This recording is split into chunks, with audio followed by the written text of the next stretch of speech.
अल्लाहुम्मा सल्लि अला सय्यिदिना व मौलाना मुहम्मदिन। असल में क्या है प्यारो, हमारे गुनाहों की वजह से अल्लाह ने हमारे वक्त की बरकत को भी खत्म कर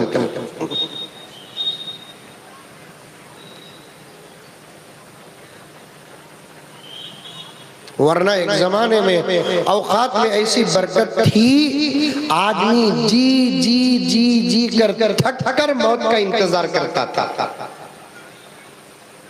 ऐसी बरकत एक जमाने में वक्त में ऐसी बरकत थी, वो अपने माँ बाप को भी देखता था, अपनी औलाद को भी देखता था, औलाद की औलाद को भी देखता था, उसकी औलाद को भी देखता था, उसकी औलाद को भी देखता था। इतनी बरकत थी। एक जमाने में वक्त में इतनी बरकत थी, एक एक रात में 1,000 रकात नमाज सुन्नत की अदायगी के साथ पढ़ते थे। वैसी नमाज नहीं जैसे हम पढ़ते हैं, हम जैसी नमाज पढ़ते हैं वैसी नमाज भी अगर पढ़ेंगे तो एक रात में 1,000 रकात नहीं पढ़ सकते। लेकिन अल्लाह वालों की नमाज इतनी प्यारी नमाज थी कि उनकी नमाज में इतना खुशू होता था, इतना खुशू होता था, खुदा को प्यार आता था। इसीलिए अल्लाह उनके वक्तों में बरकत अता फरमाया। एक रात में 1,000 रकात। समझ में आ रही है बात?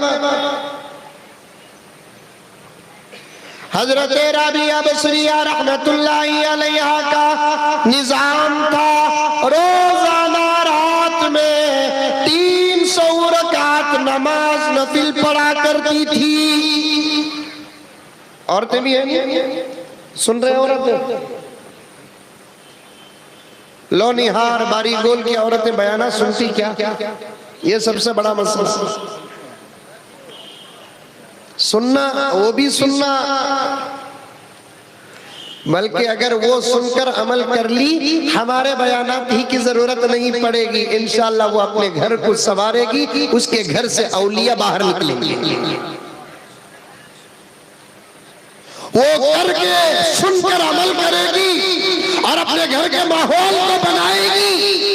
उसका शौहर नमाजी बन जाएगा, उसका बेटा नमाजी बन जाएगा, उसके घर का हर बच्चा और बच्ची नमाजी बन जाएगी। आजकल की औरतें बयाना सुनती ही नहीं, बयाना तो दूर की बात अपने शौहर की भी सुनती नहीं।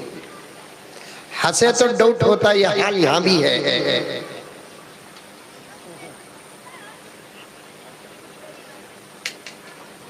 अपने बाप की सुनती नहीं। मेरी आपा, जब तक तेरा मिजाज तेरे घर के मर्द के सुनने का था,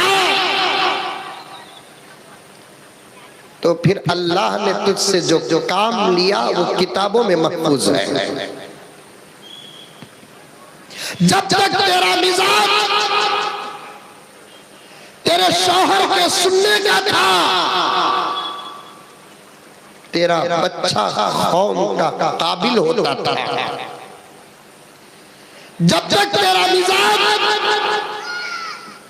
घर के मर्दों का सुनने का था, पलट कर जवाब देना तेरा मिजाज नहीं था। तेरे घर का मर्द सच कहता तब भी तू खामोश, तेरे घर का मर्द गलत कहता तब भी तू खामोश। दोनों अदाओं पर तेरे जुबान में सुकून रहता था, क्योंकि एक दौर में घर की औरतों को सबसे पहले यही सबक पढ़ाया जाता था कि तुम हक पर हो कि ना हक पर।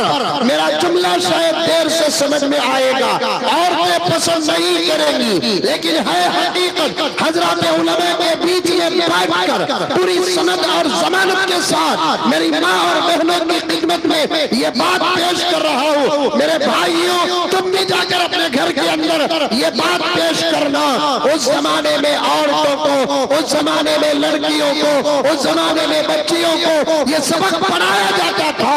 तुम हक पर रहो तब भी अपनी जुबान खामोश रखो, तुम नाहक पर रहो तब भी तुम्हारी जुबान खामोश रखो। इसलिए कि जब औरत की जुबान, औरत की आवाज घर के अंदर बंद और खामोश रहती है, वो नाहक पर हो तो अलग बात, अगर हक पर भी हो अल्लाह ताला रहमत के फैसले फरमा देते हैं। शौहर नाहक, बीवी मेरा शौहर ही थोड़ी देर के लिए गुस्सा कर रहा है, अगर मैं अब फौरन उसे जवाब दूं तो फिर एक छोटी सी चिंगारी आग बन सकती है। वो खामखा गुस्सा कर रहा है, खामखा आवाज बुलंद कर रहा है, मुझे डांट रहा है। मेरी अक्लमंदी और भलाई, मेरी जिम्मेदारी, अल्फाज पूरी तवज्जो के साथ सुनना, मेरी अक्लमंदी, मेरी जिम्मेदारी, मेरा फर्ज ये है कि मैं थोड़ी देर के लिए खामोश रह जाऊं, तूफान थम जाएगा, जलजले कंट्रोल में आ जाएंगे, कोरोना पलटकर वापस चले जाएगा, लॉकडाउन खत्म हो जाएगा। अगर मैं अपनी जुबान को बंद कर लूं और ये भी सोच ले मुझे जवाब देने के लिए पैदा किया नहीं गया, मुझमुझे सुनने के लिए पैदा किया गया। ऐसी औरतें जब तक इस धरती में थी बार बार कहना पड़ता है, उस दौर में ऐसे बच्चे पैदा होते थे जिनकी जवानी से दुश्मनों के पीते पानी होते थे। ऐसे बच्चे पैदा होते थे जिनकी जवानी से दुश्मनों के होश उड़ जाते थे। ऐसे बच्चे पैदा होते थे जिनकी जवानी मिसाल बनती थी। ऐसे बच्चे पैदा होते थे वो कदम रखते कामयाबियां और फतह वो कामरानियां उनका इस्तकबाल करती थी।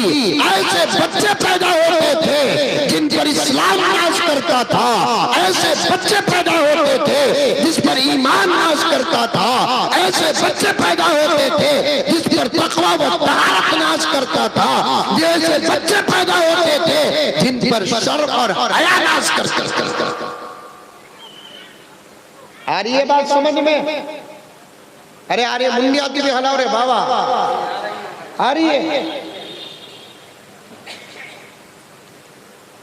मेरी आपा तू अपनी जुबान को या तो जिक्र में मसरूफ या नहीं तो खामोश ही रह जा। मेरे शेख खुद आलम हजरत मौलाना पीर जुल्फिकार अहमद साहब नक्शबंदी मुजद्दिदी दामत बरकातुहुम अपने खिताब बेमिसाल व लाजवाब में इरशाद फरमाते हैं, मर्द के जिक्र करने पर, मर्द के जिक्र करने पर अल्लाह तबारक व तआला जो अजर मर्द को देते हैं, औरत कभी खास औकात में अपनी जुबान बंद रखती है उससे ज्यादा अजर अल्लाह औरत को देते थे। देखो पूछे बगैर सुभान अल्लाह बोल रहे हैं, घर को गए तो इन्ना लिल्लाह पढ़ना पड़ेगा। हमारे खिलाफ बोले, शायर साहब बोल रहे थे सुभान अल्लाह तो नहीं बोले, मुज़म्मिल बोल रहा था तो सुभान अल्लाह नहीं बोले। जब हमारे खिलाफ में बात आई तो जोर से सुभान अल्लाह बोले। आज तुम्हारा चेहरा मगरिब की तरफ, हमारा चेहरा मशरिक की तरफ, सुभान अल्लाह पढ़ने वाले इन्ना लिल्लाह पढ़ेंगे।